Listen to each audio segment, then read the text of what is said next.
This conversation was recorded on the lands of the Jagera, Yugara and Ogurapal peoples.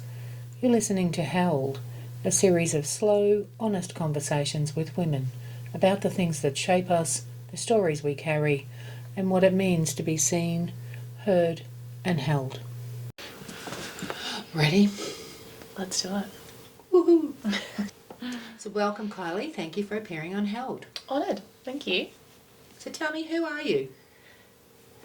I am a passionate, authentic,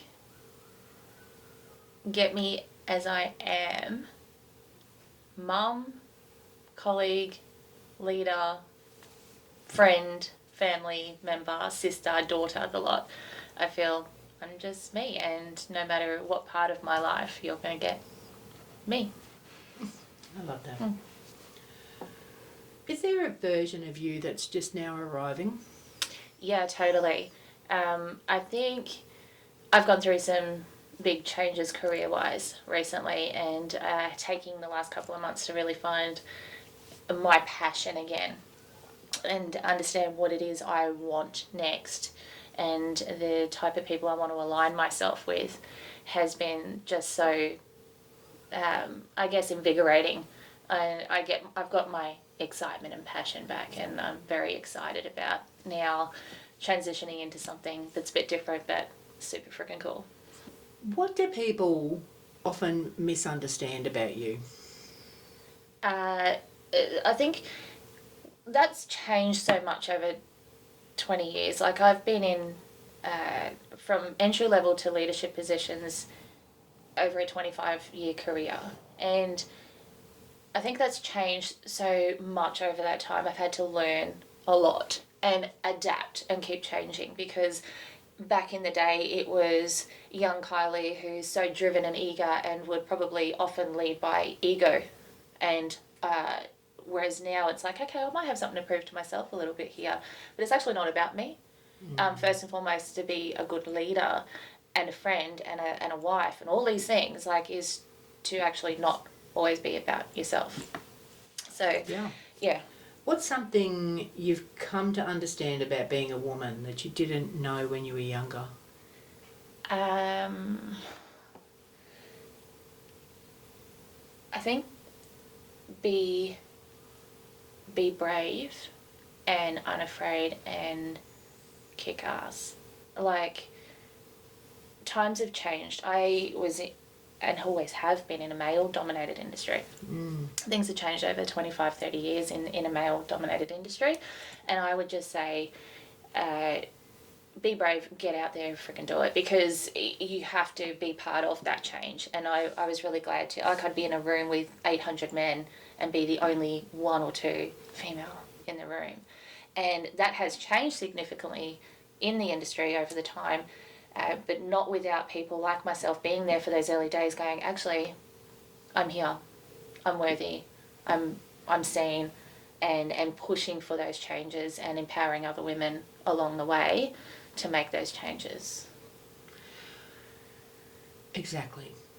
So we had a conversation earlier about knowing your value, and I'm very impressed with how you know your value. How did you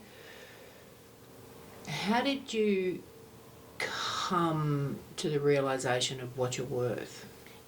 So there are moments, and I mentioned this to you, there are moments of doubt. I mean, as a woman, that is one of our biggest flaws. That self-imposter syndrome and those, can I do this? Am I pushing? Am I good enough? All those things.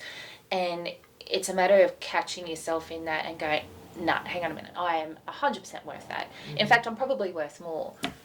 I believe in myself, I have the confidence, and even if it's not something you've necessarily done before, you're breaking into new areas or new skill sets and new industries, anything, I think it's about having that confidence that if you're passionate about it and you're driven to do it, you bloody well can do it. Stop doubting yourself. And I've had those moments, and I still do, and as a woman, it's just about catching yourself to stop that from that cycle, and then giving yourself the opportunity to push yourself and do something challenging and exciting and scary. Like, who doesn't get somewhere where you haven't got a bit of fear in there? Yeah, bit of right? fear's good. Bit of fear's good. Yeah. Bit of fear's good. Do you think we still confuse arrogance with confidence as much as we used to? I think it can. I think it's how you back it up with the rest of the authenticity behind it and the relationship and how you come across genuinely or not. Yeah. Like, you know, the fakeness side of things can pop through. But I think with arrogance and that confidence can sometimes be, oh, you know, is that aggressive? You know, but I prefer to look at it as confidence is strength. I'm a strong woman. Yeah. And I think in certain careers you need that. In certain roles you need that. As a mum you need that. Oh, yeah, you need that. As a friend you need it. As a wife you need it. Like in all aspects of life you need that strength. But there's just different levels of it, and I guess how you portray that to the world.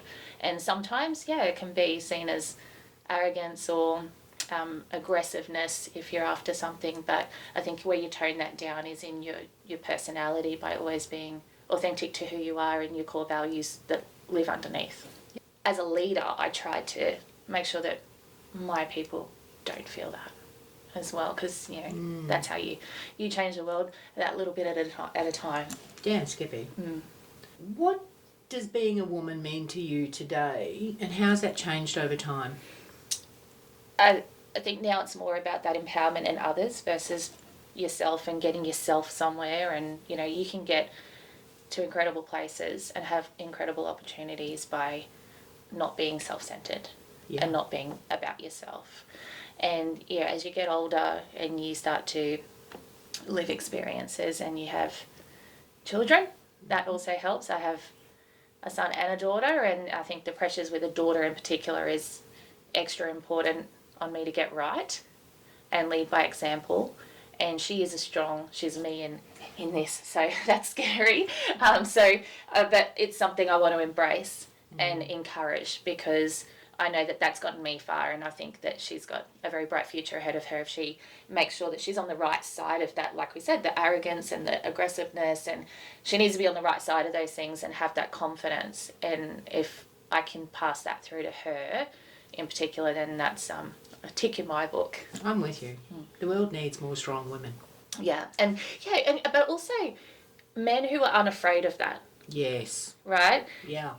Diversity is so key in all aspects, and it shouldn't come down to a sexuality or experience or the sex. It's about the right person, but also empowering anyone to be their best. It kind of is relevant. If it's a woman supporting me, or I've had plenty of male mentors and role models who have supported me to get where I am, and I don't think that that's over. I think there's more coming my way there as well, which is really important to me. Wow. Yeah. I love that. Does the world see you differently today? Yeah. 25 years ago, the reading would be, oh God, Kylie will do anything to get where she wants to go, whereas now I'm like ready to and probably in the last 15 years, the first 10 years of my career, I'm unafraid to say that I didn't get it quite right. But that's what got me where I am today, and I feel like I am getting it right for my people and my in professional and personal life, because I went through that and I figured out that's not getting me the outcomes I'm after. It's not making me feel the way I want to feel, and I enjoy it. So you have to keep changing. You have to keep self-reflecting. And when I talk to other up-and-coming emerging leaders, it's the same thing. Hold the mirror up and just be able to have a water off a duck's back approach to understanding where you can make improvements and changes. Yeah.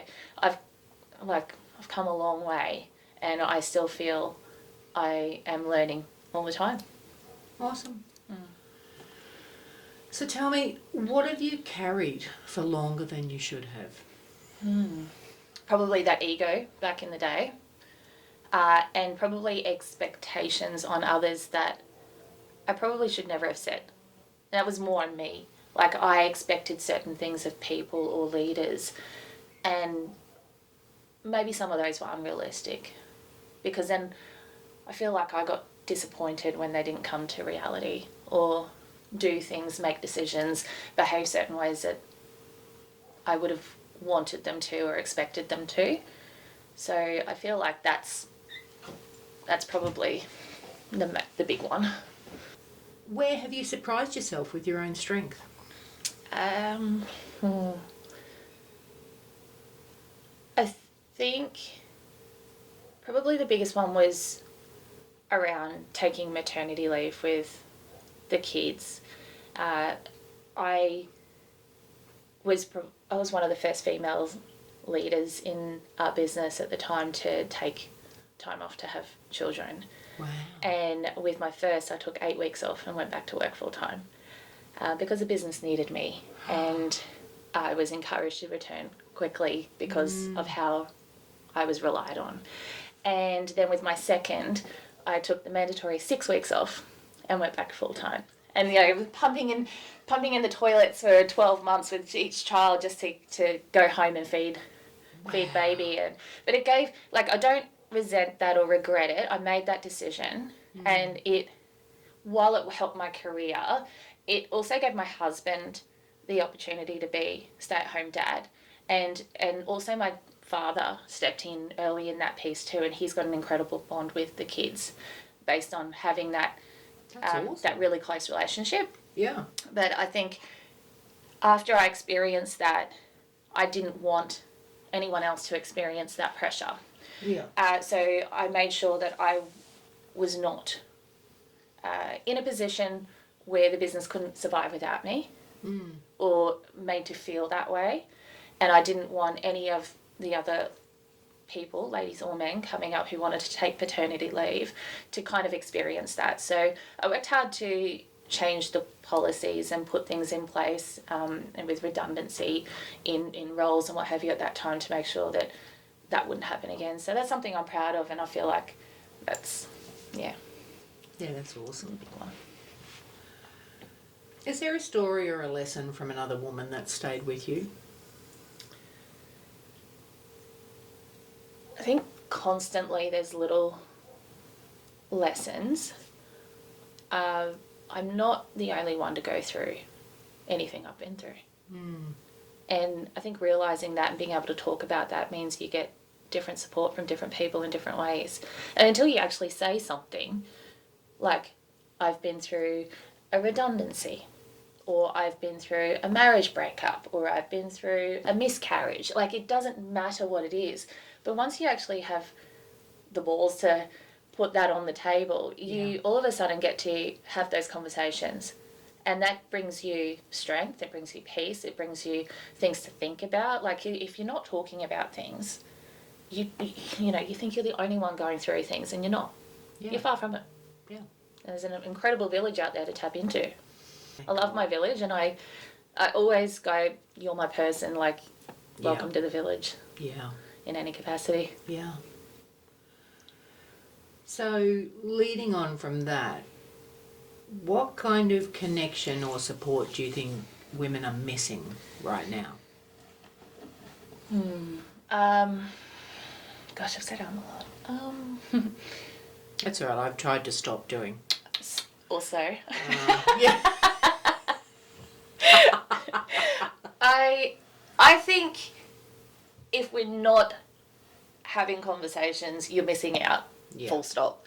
And if you're not putting yourself out there and you are going through that self-doubt, or you're not pushing yourself for something that's more challenging and exciting, or you're in the wrong field of being passionate about something, you've got to start making changes. Things aren't just going to happen without you putting some effort in. Yeah.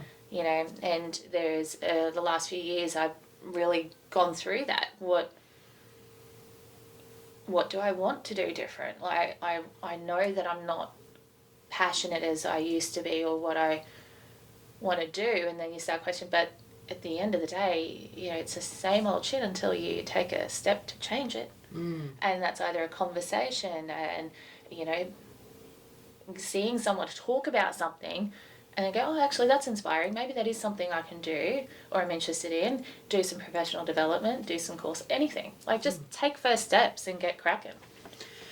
So let's say there's a woman out there who doesn't have a personal network that she can fall back on, and feels like she's alone. Where do you reckon she should start? I mean, online. Yeah. Right, there's plenty of online things that are available. And dare I say, a little chat GPT. Hey, can I actually say that? Because honestly, Of course you can.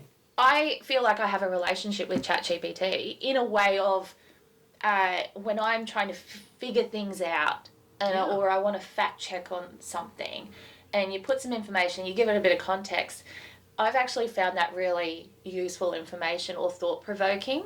Yeah. So I feel like that's also a good place to start, and it can also direct you back into that online presence and go, okay, well, this is how I'm feeling, this is what I'm after, this is what I'm trying to figure out, and I go, here's the resources, here's the websites to go to, so you're not alone. And then online presence in social media, the devil of social media, is that there are plenty of groups out there that do random supports in all different fields. So until you start looking and taking that step to look, you don't know what's out there. So you don't have to have a physical connection with people or, those friends and family going through what you have. You can do it in the quiet of your home online, I think. Did anyone model what it means to live truthfully, or did you have to learn that on your own? I have incredible parents who I think are very authentic and genuine as well. So I think they were the first role models. And then I don't know, but I think naturally I just have a bit more of that personality type that wants to be that for others. So I've kind of always been that for my two younger brothers and, seeing that as important role. So a bit of my own destiny in there, but also great role models with my parents, they are who you see as well. What do you wish we spoke more openly about? The tough times and the feelings that go with the tough times, in that self-doubt or, we need to celebrate ourselves more and celebrate the wins and the things we are good at, and don't lose sight of that. It's really easy just to go down a rabbit hole of, I can't do that, or, I haven't done that so I can't do that. Bullshit. Yeah. Or you go through a tough time or you get a rejection or so what? Yeah. You're right, so what, that is life, but also don't let it break you because it's not worth it. Right on. What truth are you learning to say out loud? Probably more of that. I'm not I can do as I say, not as I do. So it's not easy, but I think being vulnerable is really key to it all. In my biggest learning moments, and where I've had the most success with bonding with either a client or a team member, may also be around that vulnerability. And it's okay to say, I don't know. But what are you going to follow it up with? I don't know, I'm going to figure that out, or let's find out. Or, hey, yeah, I did go through that. And being vulnerable enough to be emotional and honest about that situation where they feel like they can take something from it or in return be able to open up about a situation themselves. Is that creating space? It's the held space, Amanda. It is. It's the held space. I love that. What do you stay quiet about? What's that quiet about? I don't know if I stay too quiet about too much. Probably the most private part is the family part, but then, I scream about my daughter from the rooftops and her success, right? And then my son, he's incredible and he's more my husband and he's a quiet achiever and there's a strength in that. And so I think probably I hold back on a lot more of the personal things with probably relationship, husband side of things, that marriage. And, I first met him when I was 12, so, and we've been together for a very, very long time. And we got to it was, young love and then on again, off again sort of thing. But, when I was about 18, that's when we got serious. And I'm incredibly blessed to have grown with him. You know, we haven't grown apart, we've grown as a unit, and we're very much aligned in that sense, which also I'm proud of that for our kids. Yeah. As role models. It's rarer, but that's been beautiful. I don't do anything in halves. Everything's long and loyal. Oh my God. What do you know now that you wish you'd known earlier?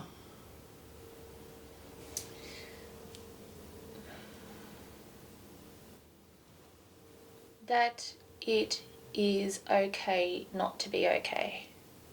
Because you're going to be okay again. What's that saying that's like on the t-shirts, you know, your worst day is like it's only for the day, and then tomorrow's different. There's some slogan that just kind of resonates of it's only today might be the worst day you've had, but tomorrow's going to be different. Like there's strength in that. Doesn't mean it's not shit in the meantime, and it's like you know, grief or it's disappointment or it's frustration. It doesn't matter what it is. If it's there now, it doesn't mean it's going to be there forever. And it going back to taking steps to make that different and to change that. If you recognize something isn't the way you're enjoying it or you like it or you want it to be, then you know you're master of your fate. Nice. Go helicopters. They found. Yeah, I'm searching. If someone's listening who needs to hear something, anything from you, what would you say? Believe in yourself, without a doubt, and back yourself. Like that is the biggest thing. Just back yourself. Give it a bloody red hell go, and you know build up that confidence, and you'll be fine. You know, be tough, be strong, be resilient, and if you find in that list of things there's something you need to work on, then take steps to do it. There's resilience courses, there's you know public speaking courses, there's anything, there's something for everyone. But if there's something you want to be better at, then do it. Back yourself, and don't let that self-imposter thing creep in to a woman's mind or a man's mind. But like that, you can do it. If you want to do something, do it. As cliche as that sounds. So yeah, It's bloody awesome. just back yourself. Do it. Give it a go. Good on you, lady. We're done. Oh, thank you. It's been a pleasure. Look at you go. That was really good. Yeah. So, all I will say now is thanks for being here. Thank you. Bye-bye.